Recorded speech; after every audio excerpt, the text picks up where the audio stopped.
मैं व्यूवर्स, आप इज़राइल और फ़िलिस्तीन के बारे में जानते ही हैं कि आज ये धरती पूरी दुनिया में सबसे ज़्यादा खून खराबा करने वाला जगह बन गया हुआ है। लेकिन कभी ये धरती भी एकदम पवित्र लैंड और शांत हुआ करता था, जब यहाँ पर तीन धर्म के लोग एक साथ रहते थे, ईसाई, मुस्लिम और यहूदी। यहूदी वही है जो आज इज़राइल है। ठीक, तो आखिर वहाँ पर इज़राइल कैसे आ गया, फ़िलिस्तीन का जगह कैसे कम हो गया और उस पर अरब मुल्क का कैसे कंट्रोल हो गया, इसमें इंग्लैंड का क्या हाथ था, ब्रिटेन, इन सब चीज़ के बारे में हम डिस्कशन करेंगे। तो देखिए, आज से हज़ारों साल पहले जब मुस्लिम में खलीफा हुआ करते थे हज़रत उमर रज़ियल्लाहु ताला ने, उन्होंने हज़ारों साल पहले इस धरती पर कंट्रोल किया था, यानी अपनी हुकूमत चालू की थी।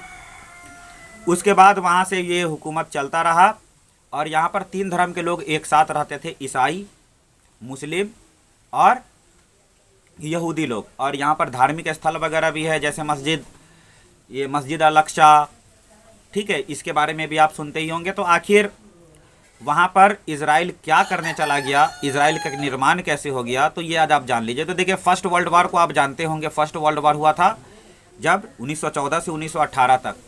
उसी वर्ल्ड वार के समय में ना, इंग्लैंड था, वो ये प्रॉमिस कर दिया था कि हम आपको इज़राइल को क्या करेंगे कि एक जगह देंगे। ठीक है, क्योंकि देखिए एक चीज़ जान लीजिए कि यहूदी लोग जो थे बहुत पैसे वाले थे, और वर्ल्ड वार के समय में किसी भी देश को वॉर करने के लिए पैसा का सख्त ज़रूरत होता है।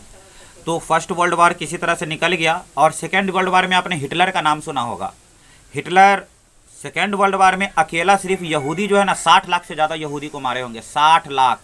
He had killed जीव्स more than 60,000।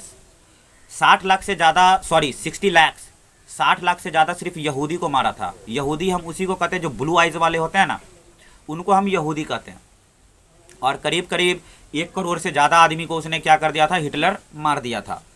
तो हिटलर के मारने के पीछे कारण था, उन्होंने जब अपना किताब लिखा था जेल के अंदर में, मैन काल्फ, जिसका अंग्रेजी में अगर आप ट्रांसलेट करेंगे तो वो निकलेगा माई स्ट्रगल।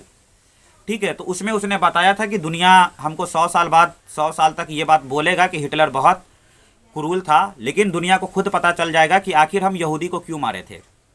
ठीक है, तो देखिए, यहूदी उस समय में था बहुत पैसे वाला, बहुत पैसा वाला, यानी उसके पास बहुत पैसा था। लेकिन हिटलर को वो सपोर्ट नहीं किया था पैसा से। और आपको हम बताए ही कि वार करने के लिए पैसा का सख्त ज़रूरत होता है। तो वो जर्मनी का आदमी होते हुए भी जर्मन को क्या किया था, सपोर्ट नहीं किया था। ठीक है, और उसने सपोर्ट किसको किया, इंग्लैंड को, क्योंकि इंग्लैंड उसको प्रॉमिस कर दिया था वर्ल्ड वार में कि हम तुमको क्या करेंगे कि एक अपना जगह दे देंगे। तो बहुत पैसा दिया वो इंग्लैंड को, क्योंकि वो पैसे वाले थे। इंग्लैंड को बहुत ज़्यादा पैसा दे दिया। अब जब वर्ल्ड वार 1945 में ख़त्म हुआ, जब हिटलर अपने आप को खुद गोली मार लिया, तो उसी समय में यूएन बना था, यूनाइटेड नेशन, संयुक्त राष्ट्र, जिसका नाम आज आप सुनते होंगे। ठीक है, तो इसी के बनने के बाद क्या हुआ कि 1947 में ये फैसला लिया गया कि फ़िलिस्तीन को जो है ना, उसको 2 हिस्से में बांट दिया जाएगा। एक हिस्सा दे दिया जाएगा अरब मुल्क को, और दूसरा हिस्सा दे दिया जाएगा इज़राइल को, जो आज इज़राइल बना हुआ है। तो ये सब जब मिला तो इज़राइल इससे कुछ ज़्यादा सपोर्टिव फील करने लगा। और उसके बाद क्या होता है, 1948 में वो अपने आप को एक आज़ाद देश घोषित कर देता है। और जैसे ही वो अपने आप को आज़ाद देश घोषित करता है, अरब उसके ऊपर आक्रमण चालू कर देता है, और आक्रमण करता है, और यहीं से लड़ाई चालू होती है अरब और इज़राइल के बीच में। और इस लड़ाई के बाद फिर कुछ दिन के बाद 1965 से 67 आते आते फिर लड़ाई होता है, जो 6 दिन का युद्ध चला था, आपको याद होगा। और 6 दिन के ही अंदर में जॉर्डन, अरब, ये सब मिल करके एक साथ लड़ा था, लेकिन इज़राइल को नहीं हरा पाया। क्यों? क्योंकि इज़राइल में एक चीज़ था कि वो लोग एजुकेटेड थे, पैसे वाले थे, और प्लस टेक्नोलॉजी में वो लोग विश्वास करते थे, तो इसलिए वो आगे निकल गए।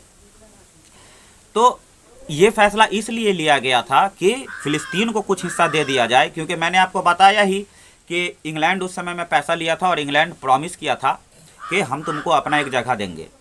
जगह तो देना चाहिए, उसके लिए दिक्कत नहीं है, जगह दिया गया, इंसान है, अगर उसको जगह दिया तो ठीक नहीं है। लेकिन देखिए, इज़राइल को जितना बड़ा जगह मिला था ना, 1947 का अगर आप मैप निकालेंगे, वर्ल्ड मैप, मैं वर्ल्ड मैप देखा हूँ, तो अगर आप देखेंगे तो इतना छोटा सा आपको इज़राइल नज़र आएगा, इतना छोटा सा, ठीक, इतना ही बड़ा, ठीक। और आपको फ़लस्तीन इतना बड़ा नज़र आएगा। और आज आप 2025 का मैप निकाल करके देख लीजिए, आपको फ़िलिस्तीन इतना छोटा नज़र आएगा और इज़राइल आपको इतना बड़ा नज़र आएगा, ठीक। और अभी यूएन के अंदर में बहुत सारे देश, जैसे फ्रांस हो गए, जैसे भारत हो गया, जैसे चाइना हो गया, रसिया हो गया, ये सब आज चाहता है, इवन इंग्लैंड भी आज चाह रहा है कि फ़लस्तीन जो है वो एक अलग देश बन जाए। इटली के भी अंदर में क्या किया गया कि वहाँ पर भी उसके देश के समर्थन में, सपोर्ट में विद्रोह हुआ कि इटली को भी क्या करना चाहिए, समर्थन करना चाहिए। तो अभी 2 दिन पहले इटली भी समर्थन किया, इस वीडियो के बनने से 2 दिन पहले, ठीक है। तो अब चांसेस ज़्यादा लग रहे हैं कि फ़िलिस्तीन अपना बन जाएगा, उसका अपना एक देश बन जाएगा। उसका कब्जा है वेस्ट बैंक के ऊपर में और गाजा पट्टी के ऊपर में, जहाँ से कहा जाता है कि यहाँ हमास, जो गाजा पट्टी है उसमें हमास का कंट्रोल ज़्यादा चलता है। तो देखिए वहाँ पर अपना कुछ है ही नहीं। अब देश बन जाएगा, कन्फर्मेशन हो जाएगा जब, तो उसके बाद उसका अपना संवैधानिक चीज़ आएगा और उसके बाद वो काम करेगा। तो देखिए देश कब तक बनता है, और इस चीज़ के ऊपर में और भी अगर कुछ अपडेट आएगा तो मैं आपको दूंगा। मैं आपसे पहले ही वोट करके पूछा था कि मैं किस टॉपिक पर वीडियो ज़्यादा बनाऊँ, इजराइल फ़िलिस्तीन पर बनाऊँ, वर्ल्ड वार के ऊपर में बनाऊँ, दुनिया के इतिहास के ऊपर में बनाऊँ, या इंग्लिश स्पीकिंग के बारे में बनाऊँ।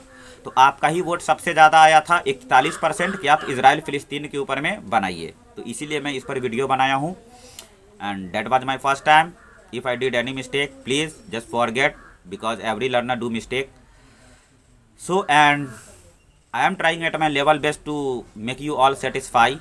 So stay connected with me, and whatever I can do, I will do at my level best. And have a great day till I will come in my next video with another topic.